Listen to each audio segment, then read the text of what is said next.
নমস্কার, the story teller চ্যানেলে আজকের গল্প প্রমথ চৌধুরী রচিত ধ্বংসপুরী। রচনাকাল বঙ্গাব্দ ১৩৪৮। গল্প পাঠে আমি অনিন্দিতা। দিন ১৫ আগে এক পরিচিত ভদ্রলোকের সঙ্গে দেখা হল। তিনি বছরখানেক আগে কোনো কাজে বিলেত গিয়েছিলেন, দিন ১০-১২র জন্য। কিন্তু ১ বছর সেখানে ছিলেন, ফেরবার জাহাজ পাননি বলে। আমি পুরনো বিলেত ফেরত, তাই তিনি বললেন, আপনি আবার গেলে সে দেশ চিনতে পারবেন না। যে শহরেই যান, চোখে পড়বে শুধু ধ্বংসপুরী। বড় বড় ইমারত সব ভূমিসাৎ হয়েছে, না হয়তো ভাঙাচুরো অবস্থায় দাঁড়িয়ে রয়েছে। কারো ছাদ নেই, কারো আধখানা আছে, বাকি আধখানা মাটিতে মিশিয়ে গেছে। সবচেয়ে আশ্চর্য এই যে ইংরেজ জাত আজও দাঁড়িয়ে আছে, যদিচ লোক মরেছে অসংখ্য। লন্ডন শহরে নাকি হতাহতের দৃশ্য ভীষণ, বিশেষত গরিব লোকদের পাড়ায়। শয়ে শয়ে আবাল বৃদ্ধ বনিতার মৃতদেহ পড়ে রয়েছে। অবশ্য সব সরিয়ে নেবার বন্দোবস্তও আছে। ইংরেজরা যে বাহাদুর জাত, সে বিষয়ে সন্দেহ নেই। এ কথা শুনে আমার মনে পড়ে গেল যে ৪৫ বৎসর পূর্বে বিলেতে আমি একটি ধ্বংসপুরী দেখে চমকে উঠি। তার মর্মস্পর্শী স্মৃতি আমার মনে আজও টাটকা রয়েছে। সে বাড়ি যেন একটি ইটকাঠের ট্র্যাজেডি। আমি তখন ছিলুম পোলক নামে একটি ছোট্ট গ্রামে। তার এক পাশে ছিল সমুদ্র, আর এক পাশে পাহাড়, অর্থাৎ কিছু উঁচু জমি। মধ্যে যেটুকু সংকীর্ণ জমি, তার ওপরে ছিল কতগুলো ছোট ছোট কটেজ। বিলেতে কটেজও দিব্যি বাসযোগ্য। যে কটেজে আমি ছিলুম, তার গৃহকর্ত্রী ছিলেন অতি অমায়িক, মিষ্টভাষী এবং ব্যবহারে মোলায়ম। আর খেতে দিতেন সকালে রুটি মাখন, চাক ভাঙা মধু ও গৃহজাত ক্রিম ও স্ট্রবেরি। সে তো খাদ্য নয়, অমৃত। উপরন্তু গ্রামটি ছিল নির্জন ও শান্ত। কোনো কারণে তখন আমার মনে অশান্তি ছিল, তাই শান্ত শিষ্ট গ্রামটি আমার বড্ড ভালো লাগল। যে দেশের নিম্ন শ্রেণীর লোকেরাও ভদ্র, সেই দেশই সভ্য। পোলক থেকে ২বার অন্যত্র গিয়েছিলুম, একবার ফক্স হান্টিং দেখতে, আরও একবার একটি পাড়া গিয়ে মেলা দেখতে। উক্ত গ্রামে একটি ভদ্র পরিবার বাস করতেন, যাদের সঙ্গে আমাদের বিশেষ বন্ধুত্ব জন্মেছিল। তাদের সঙ্গেই আমরা ফক্স হান্টিং দেখতে যাই। ক্ষেত্রে উপস্থিত হয়ে দেখি অনেক স্ত্রী পুরুষ বড় বড় ঘোড়ায় চড়ে শিকারে যাওয়ার জন্যে প্রস্তুত হচ্ছেন। দেখলুম স্ত্রীলোকরাও পুরুষদের মতো ঘোড়ার দুপাশে পা ঝুলিয়ে অশ্বারোহী হয়েছেন, আর তাদের গায়ে লম্বা লম্বা কোট। এরা সকলেই বিলেতের অভিজাত সম্প্রদায়ের লোক। এদের ভিতর আমার একটি মহিলার মুখ চেনা ছিল। বৎসর আগে এই অঞ্চলের একটি হোটেলে তাকে দেখি ও শুনি যে তিনি একটি লর্ডের স্ত্রী। মহিলাটি যেমন লম্বা তেমনি চওড়া, আর ঘোড়ার মতো তার মুখ, আর তার মুখের রঙও লাল। তিনি যথেষ্ট হুইস্কি পান করতেন। এই শিকার ছেলে মানুষই।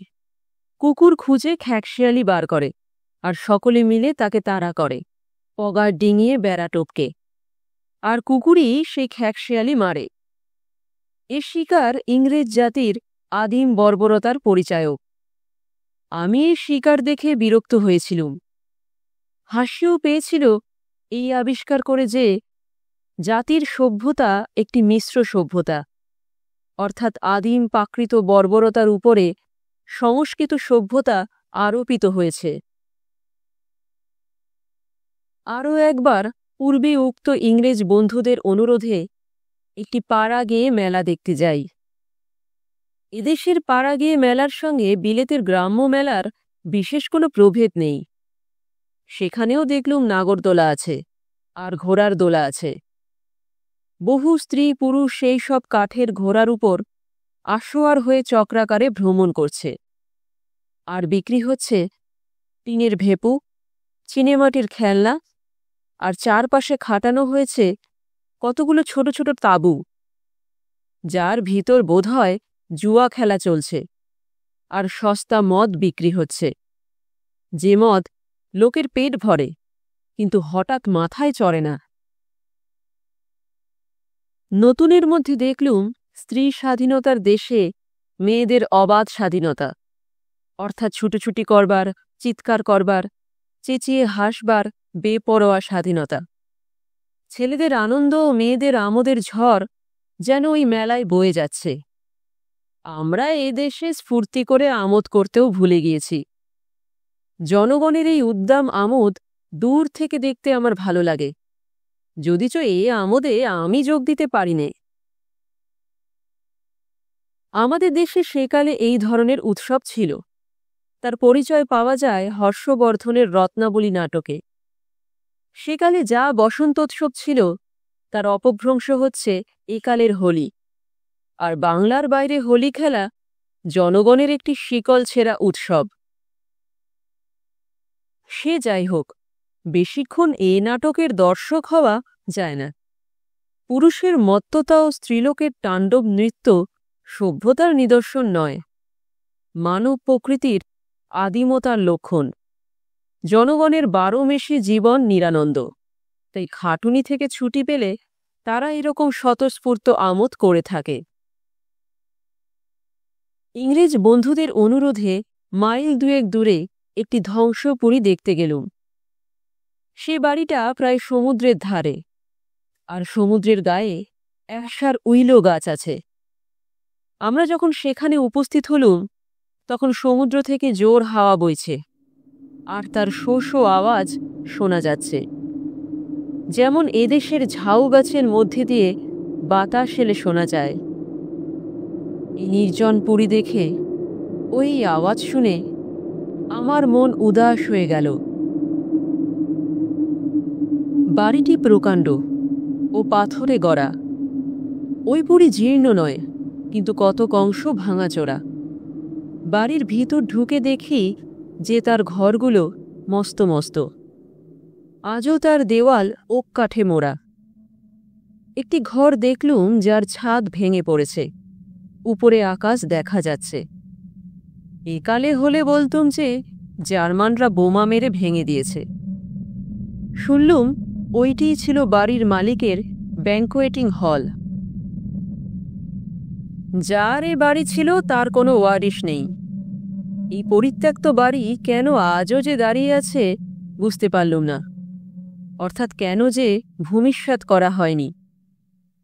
বাড়িটির পাথর সব যেখানে যেভাবে ছিল সেখানে সেইভাবেই আছে।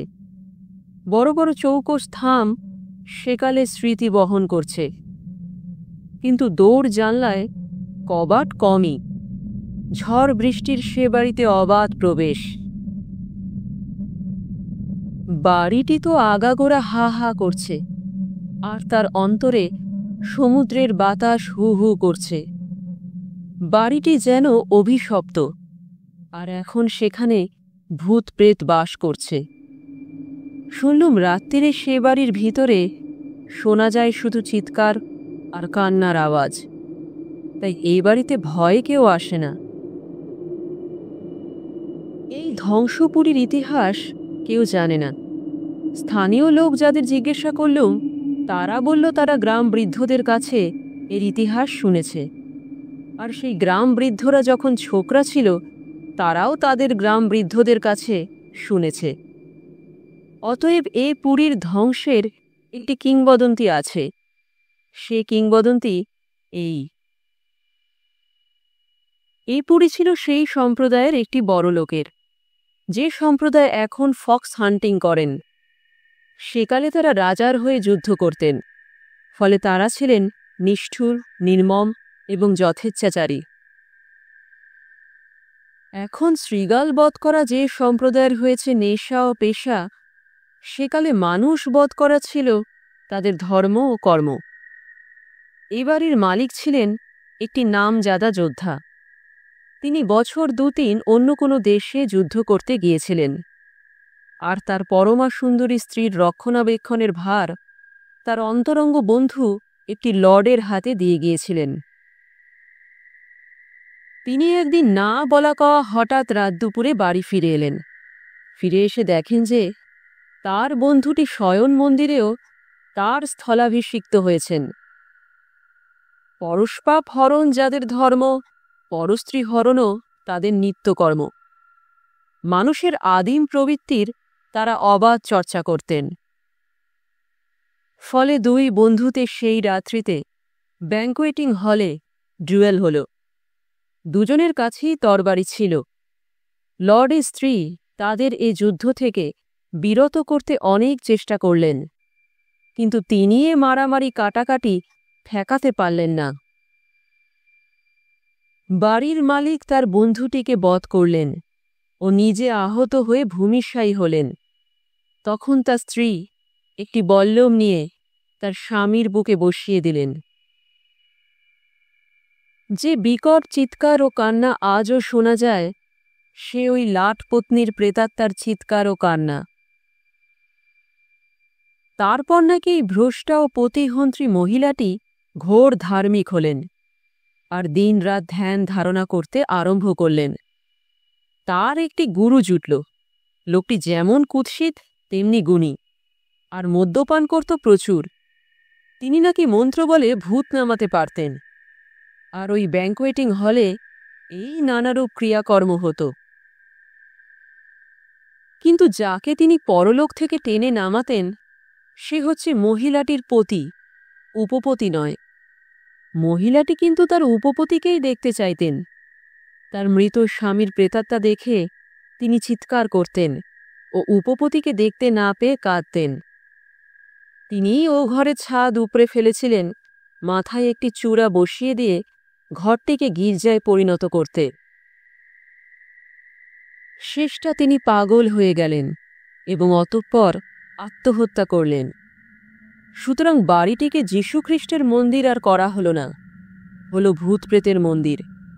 বাড়ি অমনি পড়ে রয়েছে, আর তার গায়ে জড়িয়ে রয়েছে হত্যা ও পাগলামি স্মৃতি। এ গল্প শুনে আমার মন আরও খারাপ হয়ে গেল। যদি প্রকৃতির কোনো উপদ্রবের, যথা ঝড় কিংবা ভূমিকম্পের ফলে ওপরি ধ্বংস হতো, তাহলে আমার মন অত খারাপ হতো না।